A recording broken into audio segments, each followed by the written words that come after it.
మంచిగా ఇట్లా కలుపుకుందాం. జీలకర్ర వేసుకుందాం, పచ్చిమిర్చి వేసుకుందాం, ఉల్లిపాయ వేసుకుందాం,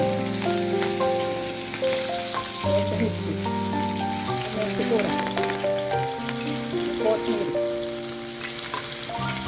ఎల్లిగడ్డ, పసుపు,